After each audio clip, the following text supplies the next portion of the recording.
கள்ளக்குறிச்சியில வேங்கை வயல்ல கழுத்து அறுத்து போட்டாங்க. தமிழ்நாடு தலை இல்லாம முண்டமா தானே இருக்குது. இந்த தமிழ்நாடு தலை குனியல. வட சாம்பிராணி என்னமோ தமிழ்நாடு தலைகுனிய விட மாட்டேன்னு சிஎம் சொன்னாரு.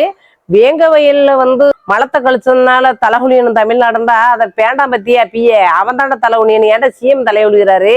ஏடா புயல் வருது மழை வருது அடிச்சுக்கிட்டு போகுது எத்தனாயிரம் கோடிங்கிறியா? எல்லாம் மழை காலத்துல மழை வரும், வெயில் காலத்துல வெயில் வரும், புயல் காலத்துல புயல் தாண்டா வரும். இந்த உலகத்துல இருக்கிறியா இல்ல மேல உலகத்துல இருக்கிறியா? ஒழுங்கு மரியாதையா பேசு.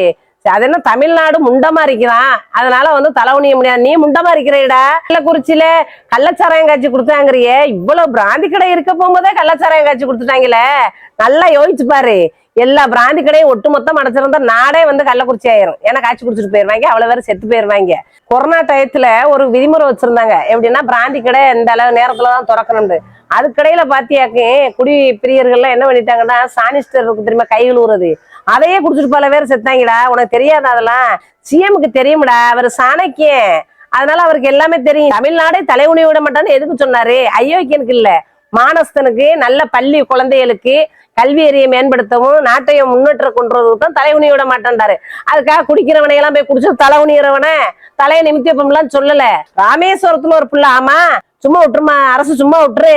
ஏன்டா அவனை பெத்தா பத்தியே ஆத்தேன் அப்பேன் அந்த நாசா போன அந்த பிள்ளை இந்த மாதிரி கொலை பண்ணான அவன் தலை உனியனா அவன் குடும்பம் தலை உனியணும்டா. சிஎம் என்னடா செய்வாரு? ஏன்டா சோத்தத்தை திங்கிறியலா வேற எதையும் திங்கிறியலா? உங்களை எல்லாம் பேசக்கூடாதுன்னு தான் இருக்கிறோம். ஆனா உன்னையேன்னு சொல்றேன், சிஎம் உடைய ஒரு சின்ன பார்வைக்கா தொண்டர்கள் எல்லாம் இருக்காங்க. ஏன்னு கேட்டா தலைமைக்குன்னு ஒரு தனித்துவம் இருக்கு, அந்த மரியாதைக்கா இருக்கிறோம் நாங்கெல்லாம். ஏன் பேசல?